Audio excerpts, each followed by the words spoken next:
Hello everyone, welcome back to the channel. I hope you all are doing really very well. If you are new to my channel, my name is Rachna. I upload here every day about homemaking and my lifestyle too. If you like such content then don't forget to subscribe my channel for my upcoming interesting videos. और आज दिन है बुधवार and ये vlog है Monday का यानी कि सोमवार का। तो नहाने जाऊँ उससे पहले ये सारा बेडशीट वगैरह मैं लगा रही हूँ क्योंकि संडे मैंने किया था पूरा डीप क्लीनिंग और बेडशीट को चेंज भी किया था।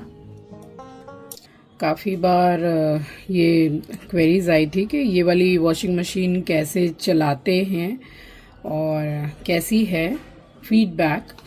तो फीडबैक तो ये है कि बहुत अच्छी है और रेंज भी बहुत ज़्यादा नहीं है, प्राइस भी बहुत ज़्यादा नहीं है, अच्छी है। टॉप लोड है, फ्रंट लोड से ज़्यादा मुझे टॉप लोड ठीक लगता है। फ्रंट लोड में बार बार जैसे झुकना पड़ता है तो दिक्कत होती है। और चलाने का तरीका मैं आपको दिखा देती हूँ। तो ये जैसे जितने कपड़े डाल दिए हैं, बहुत ज़्यादा कपड़े एक बार में वॉशिंग मशीन में मत डालिए, नहीं तो ज़्यादा दिन तक लास्टिंग नहीं करती है। ऐसा जहाँ से लिया है वहाँ से भी बोला है। और ज़्यादा डाल देती हूँ तो फिर धुलते भी नहीं है, पूरी जैसे शेक करने लगती है वॉशिंग मशीन। तो अभी 2 चादरें डाली है मैंने और 2 से 3 खोली हैं इसमें, यानी कि पिलो कवर। तो ये यहाँ से मैंने पावर का बटन स्विच ऑन किया है पावर। और क्योंकि ये बहुत ज़्यादा गंदे नहीं हैं इसलिए क्विक वॉश में दे रही हूँ मैं। तो पावर का बटन दबाया, फिर ये वॉश, और अगर एक बार और दबा देंगे तो ये रिंस में आ जाएगी, एक बार और दबा देंगे तो स्पिन में आ जाएगी। तो फिलहाल वॉश करना है। लाइट पड़ रही है ना तो दिख नहीं रहा है। अब ये वॉश पर है और ये है क्विक वॉश में करना है।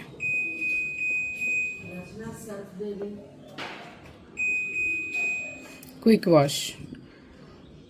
और ये तो आपको जैसे कि 2 चादरें हैं, ये सब है, तो मैं मीडियम में ही रख रही हूँ,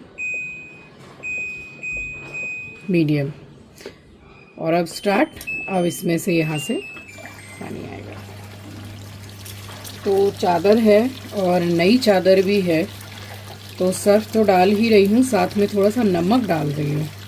अगर आपके पास थोड़ा टाइम ज़्यादा हो तो फिर नमक के पानी में थोड़ी देर चादर को गला दीजिए। किसी भी कपड़े को अगर आप नमक के पानी में गला देते हैं धोने से पहले, तो नमक डालने से क्या होता है कि जो भी रंग छूटना होता है, लाइक कपड़ों में से जो कलर ब्लीडिंग होती है, तो वो जितनी भी होनी होगी वो हो जाएगी।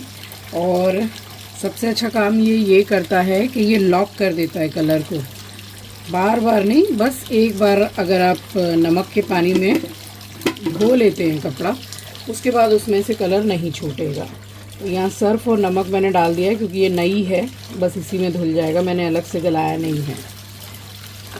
बस अब ये धुल के और स्पिन भी हो जाएगा, सब हो जाएगा। तो ये तरीका है इसको चलाने का। ये जो यहाँ मोड दिए हुए हैं सारे, वॉश है, रिंस है, स्पिन है, ये तो अपने से ही हो जाएगा। सिर्फ आपको स्पिन भी करना है तो सिर्फ स्पिन भी कर सकते हैं। 5 मिनट का इसमें टाइमर दिखाता है। और रेगुलर जैसे आज सब आप पे डिपेंड करता है कि आपका कपड़ा कितना गंदा है, कैसा धोना है आपको। तो क्विक वॉश में मैं डेली लगाती हूँ क्योंकि वो डेली बेसिस के कपड़े रहते हैं। ये चादर इतनी गंदी है नहीं, इसलिए मैंने क्विक वॉश में लगाया। अदरवाइज़ आप हैवी में लगा सकते हैं, डेलिकेट, रेगुलर। तो इस तरीके से अगर बहुत ज़्यादा गंदा है तो आप हैवी में लगा दीजिए, डेलिकेट में लगा दीजिए। और पानी भी आप देख लीजिए किस हिसाब से आपने डाला हुआ है कपड़ा। तो हाई में रखेंगे तो बहुत ज़्यादा ऊपर तक लेवल तक पानी आएगा, मीडियम, लो, मिनिमम, इस तरीके से। तो ये आप पे पूरा डिपेंड करता है कि कपड़े आपने कितने डाले हैं, उस हिसाब से आप इसको सेट कर सकते हैं। बहुत इजी टू यूज़ है ये मशीन, काफ़ी अच्छी है। एंड 6.5 kg इसका कैपेसिटी है, 6.5 kg। सो वॉशिंग मशीन लगाने के बाद में यहाँ मैं किचन में चली आई हूँ। जो बर्तन वगैरह धो के रखे थे वो मैंने लगाए हैं। और बहुत बार ये क्वेरीज आई थी कमेंट सेक्शन में कि मेरी जो वॉशिंग मशीन है उसको मैं पूरा डिटेल में बताऊँ कि उसका फीडबैक क्या है, कैसी है और उसको चलाने का तरीका। उसको यूज़ करने का तरीका। तो आई होप कि मैं आपको अच्छी तरीके से समझा पाई हूँ।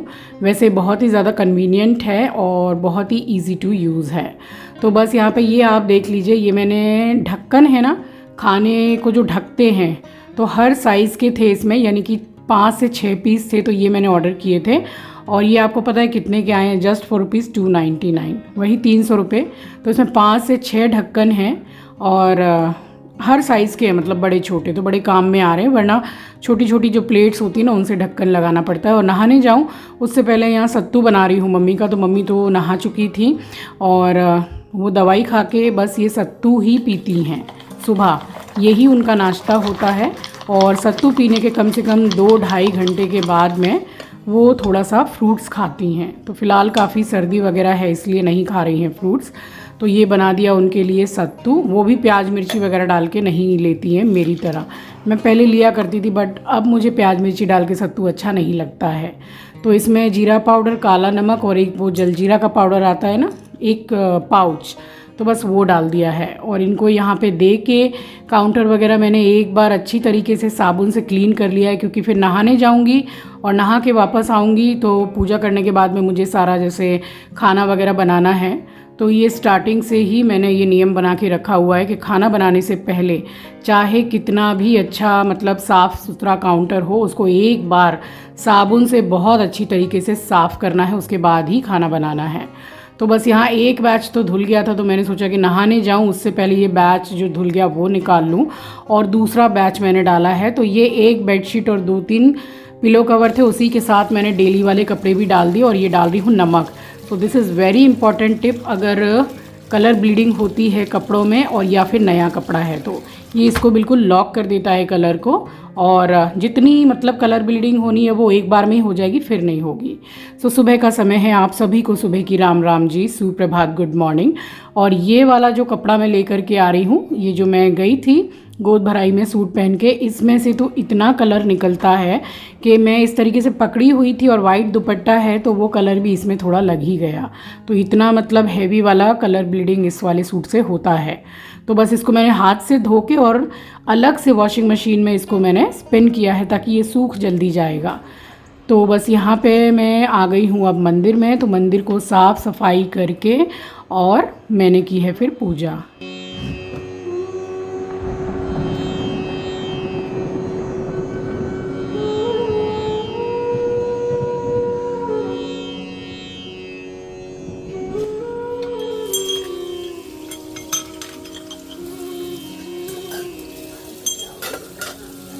और ये वाला जो बालकनी में बेसिन है, ये मैंने गृह प्रवेश वाले व्लॉग में आपको दिखाया भी था कि ये सिर्फ़ और सिर्फ पूजा से रिलेटेड जो भी काम रहेगा वो इसमें होगा। तो यानी कि पूजा करते टाइम किचन में जाने की कोई ज़रूरत ही नहीं है। बस जो एक्वागार्ड वाला जो पानी है, तो भगवान जी के लिए जो मैं जल रखती हूँ वो मैं एक्वागार्ड से जो लगाया हुआ है उससे लेती हूँ। तो मैं आपको ये भी दिखाऊंगी कि एक्वागार्ड मैंने कैसे लगाया है। और आपको एक्वागार्ड अभी तक दिखा भी नहीं होगा, बट वो ठीक अपनी जगह पे सेट है। सो बस यहाँ बर्तन वगैरह धो के और सारी साफ़ सफाई मैंने कर ही ली थी, उसके बाद मैंने की है आरती।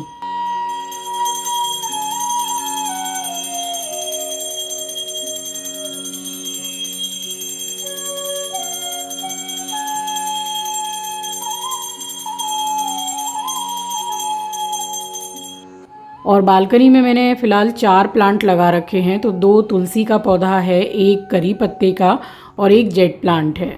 तो अभी देखूंगी, अभी अरेंज मैंने अच्छी तरीके से जैसा मैं चाहती हूँ वैसा बालकनी को अभी कर नहीं पाई हूँ। सो बस करूँगी बाद में, समय जैसे जैसे मिलेगा। और यहाँ पूजा हो गई थी, तो जो हमारे डेली बेसिस के कपड़े हैं वो मैंने सारे घर में ही सुखाए हैं। और बेडशीट को मैंने सुखाई है छत पे जाके, क्योंकि 4 थी, साथ में पिलो कवर भी। यहाँ कितना आराम है ना कपड़े सुखाने के लिए। चादर जो मैंने धोई है वो मैं छत पे जा रही हूँ सुखाने के लिए।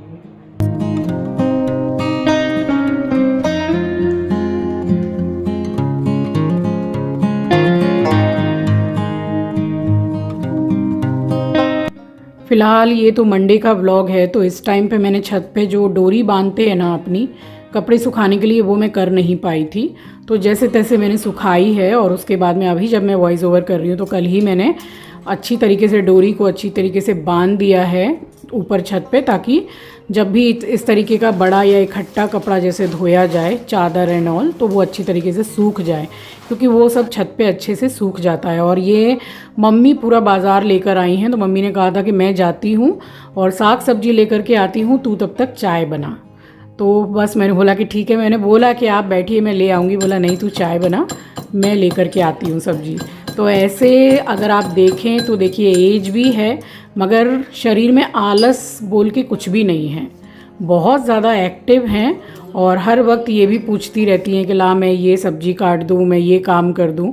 तो मतलब काम करने में पीछे नहीं हटती हैं। वैसे भी आप सोचिए ना कि सुबह 3:30 पौने 4 बजे डेली उठती हैं, डेली 1 घंटा योगा करती हैं, तो अपने शरीर का काफ़ी ख्याल रखती हैं मम्मी। सो वो जाके लेकर के आई हैं पूरी साग सब्जियां, और उसके बाद तब तक यहाँ चाय बन गई थी। तो ये जो चाय लेके बैठते हैं ना, जैसे कि मैं अपनी बात कर रही हूँ मम्मी के साथ में, तो ये मेरी और मेरी मम्मी का बहुत ज़्यादा क्वालिटी टाइम होता है। मतलब हंसना बोलना, और बात करते करते एक ऐसी बात निकली कि इतनी ज़ोर से हंसी आई है। सो मेरी मम्मी कम सहेली ज़्यादा है, तो हम आपस में बहुत अच्छा क्वालिटी टाइम स्पेंड करते हैं।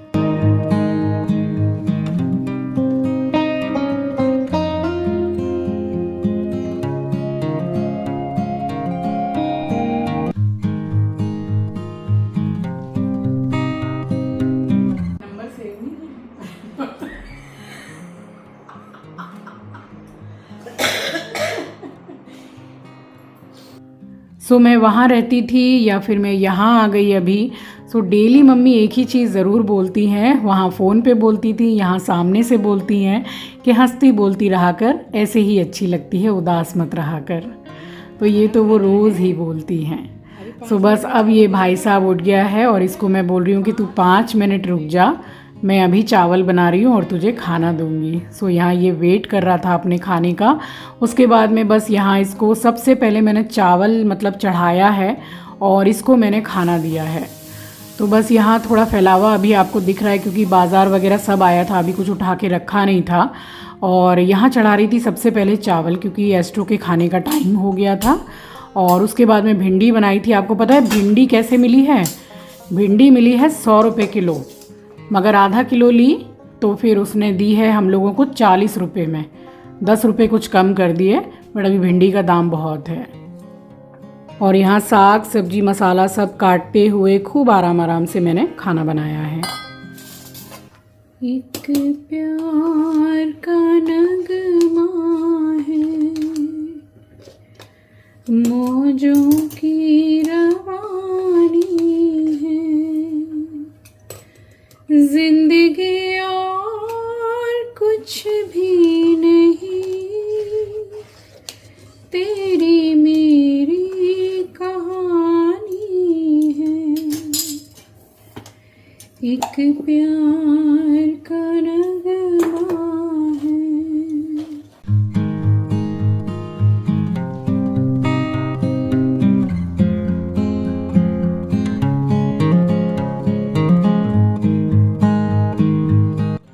चीची,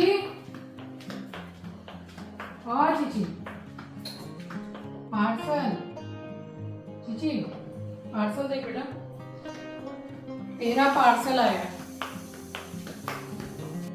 तो ये जो सरसों का तेल मैंने डाला था ये हो गया गरम, तो जीरा डाला है और 2 मीडियम साइज़ की प्याज को मैंने लंबाई में कट करके डाला है, और हरी मिर्ची को मैंने चीर के डाला है ताकि जिसको खानी हो वो खा लेंगे, क्योंकि मेरी मम्मी बिल्कुल भी मिर्ची नहीं खाती हैं। एक्चुअल में वो पसंद भी नहीं करती हैं और उनको डॉक्टर की तरफ से मना भी है। तो इस तरीके से मैं डाल देती हूँ, जिसको लेना होगा वो ले लेंगे। और यहाँ पे चढ़ाया है मैंने पानी, क्योंकि मुझे लीकर चाय पीने का मन कर रहा था, तो मैंने बोला कि दूध की चाय एक बार पी लिए, मगर अब मैं लीकर पीऊँगी। तो यहाँ पे बस पानी चढ़ाने के बाद में तब तक यहाँ प्याज भी गोल्डन ब्राउन हो गई थी, तो डाल दी मैंने भिंडी। भिंडी बहुत दिनों के बाद बन रही है। अब तो गर्मियों में सिर्फ भिंडी, परवल, बैंगन, तोरई, ये 4 सब्जियां एकदम मतलब हर ठेल पे दिखाई देती है, और सब्जियां अच्छी अच्छी तो ठंड में ही आती हैं। सो बस भिंडी डाल दी है और डाली है हल्की सी हल्दी मैंने, और तब तक मैंने दाल भी बना ली थी एक साइड में। तो ये अरहर की दाल है, मसाला पीस के जो बनाते हैं, सो ये बन गई थी। तो बस बाउल में ही हरा धनिया डाल के मैंने इस दाल को डाल दिया।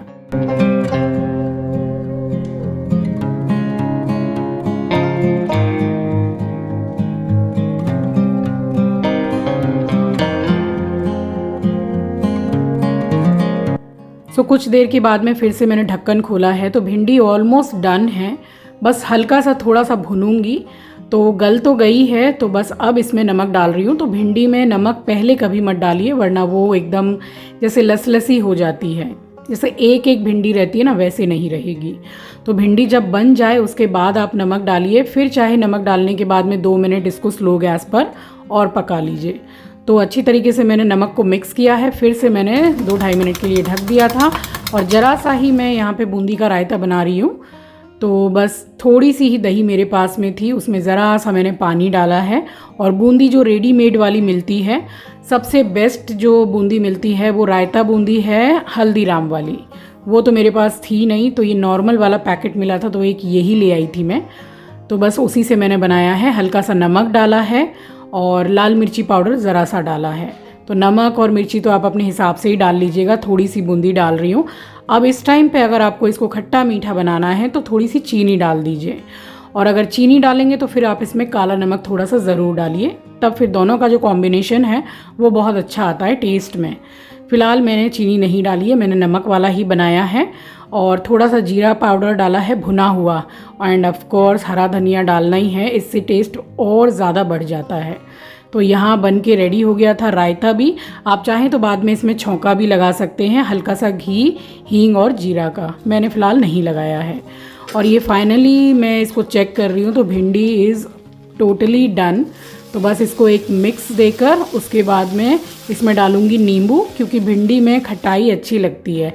आप चाहें तो जो मैं ड्राई मैंगो पाउडर आता है, यानी कि अमचूर का पाउडर, वो भी डाल सकते हैं, मगर नींबू का टेस्ट इसमें बहुत अच्छा आता है।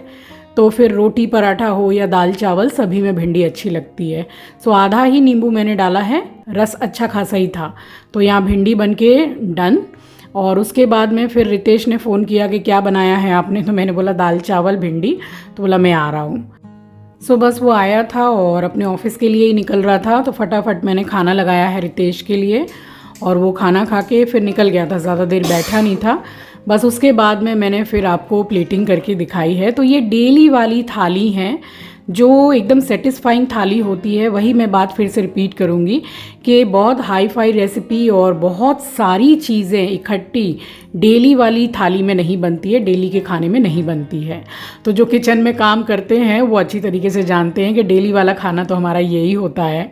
सो बस यहाँ बन गया था। तो चावल है और अरहर की दाल है, भिंडी की भुजिया है, बूंदी का रायता है, रोटी है और खीरा है, क्योंकि गर्मी आ गई है।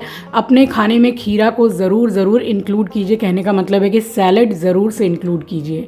और इस चटनी को पहचाना आपने, टमाटर वाली, ड्राई फ्रूट वाली, तो इसको आप बना के स्टोर कर सकते हैं आराम से 5 से 6 दिन के लिए। तो वो भी साथ में मैंने परोस दी है। सो ये थी हमारी सोमवार की लंच थाली। आई होप आपको पसंद आई होगी। चलिए आ गई हूँ इसी के साथ इस वीडियो के एंड पर। मिलूंगी नेक्स्ट वीडियो में। नए हैं तो सब्सक्राइब कर लीजिएगा, शेयर करना मत भूलिएगा। अपना ख्याल रखिए, अपनों का ख्याल रखिए। Thanks for watching guys, love you, take care, bye bye.